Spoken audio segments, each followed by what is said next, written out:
Hey guys, I don't care what sport you watch. This is where the best information is.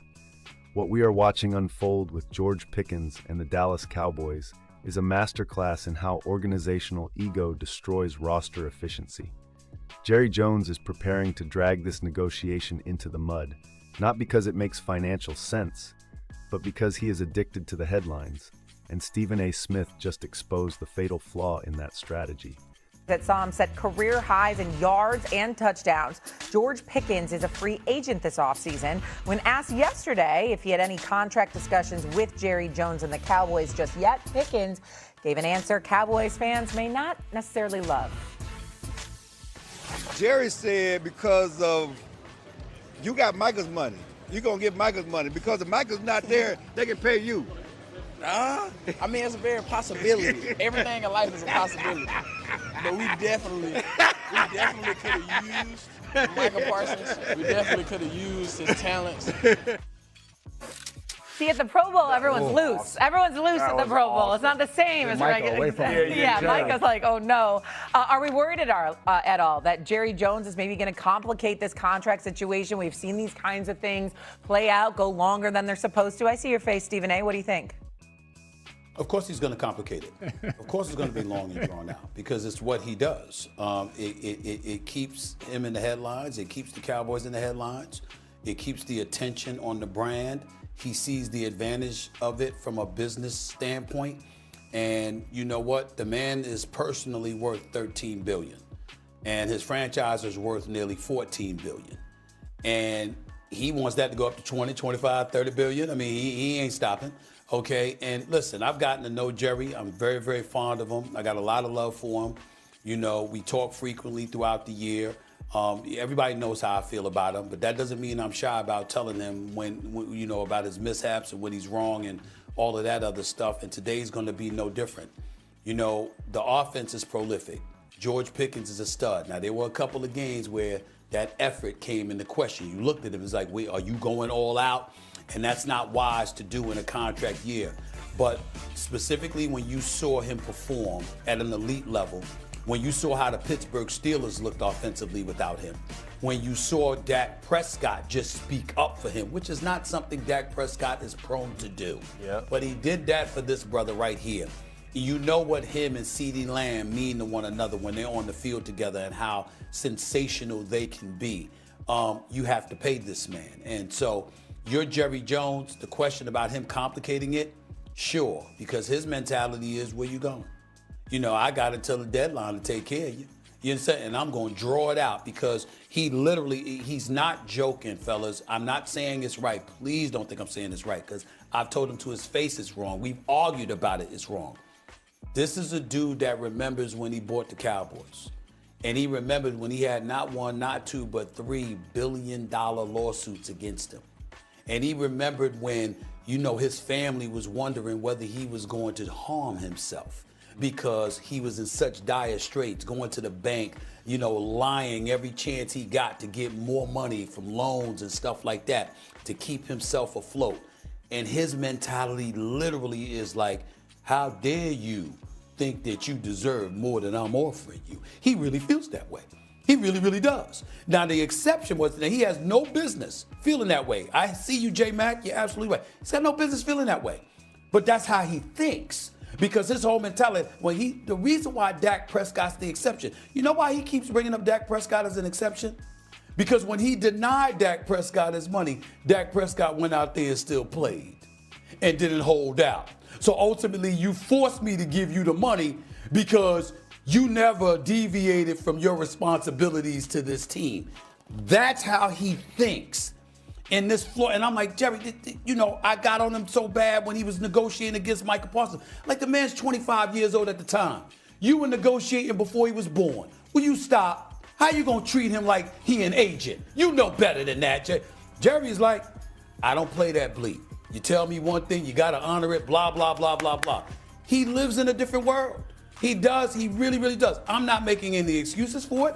I've criticized him for it, but he won't change. And if he gets an opportunity to hold out, if Pickens asks for one more dollar than Jerry Jones thinks he deserves, Jerry gonna hold out until the last possible minute. That's just how he is. It's just how he is. I look at this situation, and Stephen A., to your point, how Jerry is, how's George Pickens going to be within this? That, to me, is the biggest determining factor because, you know, Jeff, there's a franchise tag that the Cowboys could place on him, and he has no option but to play or not play. And I think that's going to be the biggest thing. George Pickens, yesterday's price is not today's price. The way he performed when you have a career year like he did this year, he can go to Jerry Jones and him and say, you know what? I want CD Lamb money. I want to be paid as one of the top wide receivers in the game. And they can look at him and say, no, we're not going to do it. We're just going to franchise tag you, and it's going to keep you here for at least another season. Now, if George Pickens decides, you know what, I'm not going out there risking my health to play on a one-year deal. I want a multi-year deal. I think to SA's point, now this thing continues to drag, and it makes every single headline. And we're on First Take talking about it every single day of when something is going to happen. When you look at that video from the Pro Bowl and you see George Pickens standing there and you see Micah Parsons standing right next to him with a big smile on his face, if I'm a Cowboys fan, I'm yelling at the TV, Micah, get away from George. Leave him alone. Do not influence him. As CD Lamb walks into the screen and makes a face, as Dak Prescott is at the Pro Bowl games, they can sit there and tell him the horror stories of what it's like that you have to go through to get that contract from Jerry Jones. So I agree with SA 100%. Everything in the past tells us that this is going to be a long, drawn-out situation and something that we're going to love talking about every single day, and Jerry's going to love listening to it. Yeah, this to me is probably going to be the story of the offseason, and I'll tell you why. In this situation only, I feel like Jerry actually has some reason for a little hesitation.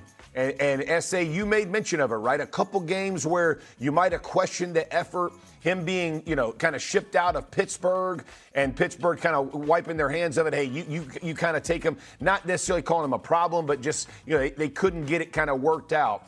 That's a big risk for an organization, especially if he's talking about CD Lamb money, right? And so this one, it really is a tricky negotiation for me. And I feel like, honestly, with Jerry Jones and what he typically does, he's going to be forced into a situation where he probably franchise tags him. And then it's how does George Pickens respond to that? Does he play hard under the tag or does he not? Because you know. Does he show up for the offseason? That's right. Does he show up for for meetings? Does he do all the things? Does he check all the boxes? Does Jerry make some kind of promise to him if he does? This is a very tricky one for me. And so I do think Jerry has screwed up a lot of negotiations in the past. This one, for me, though, he really does have a reason to kind of briefly hesitate on it. Couple of things. Number one, if they franchise tag Pickens, he'd cost about $28 million. Yeah. His market value is at $30.6 million. So naturally, you're gonna feel underpaid. Okay. And again, if he's salty, you never know what the attitude is gonna be like, what the performance is gonna be like. I believe in Pickens. I think he deserves his money. But nevertheless, you got to wonder about that. Keep in mind that Jerry Jones came on my show, Stephen A. Smith show, came on my show in Dallas. And what does he bring up? I didn't ask him about this. He brought up Micah Parsons laying down on the table, on the sidelines. And he said, never have I seen a star do that. You understand? He's bringing up little nuggets. So, J-Mac, you couldn't be... If I told you you were 1,000% right, that don't even do it justice. The fact that Micah Parsons was standing right there, you understand, while this question was being asked, that is a problem. Jerry Jones sitting there like, oh, you think Micah Parsons going to advise you on what to do with me? Oh, that's how he thinks. That's how he thinks. You understand? It's who he is. It's who he is. And here's the other thing. And this is where being a Dallas Cowboy comes into play. Without question, it's the most marketable franchise, and its players are the most marketable. Dak Prescott is living proof because the man has 2 playoff victories in his career and got more commercials than anybody. You understand? That's the bottom line. So he's making money off the field. Jerry Jones credits the Cowboy brand for that. Yeah. So Jerry Jones's attitude is there's always a discount that he should be able to get as owner of the Dallas Cowboys for paying you, because there's so much supplementary income you have the potential to grab by being a member of the Cowboys. I don't buy that. The bottom line is, as a player, that's what you deserve, J-Mac, Sergeant Friday. I know y'all agree with that. I'm all about the players. You deserve your bag based on your performance and what the market says you deserve based on your performance on the field, period. But that ain't Jerry. Jerry thinks that being the owner of the Cowboys, being a member of the Cowboys, gives you a plush position that should enable him to curb costs here and there so you could get it off the field. That's how he thinks.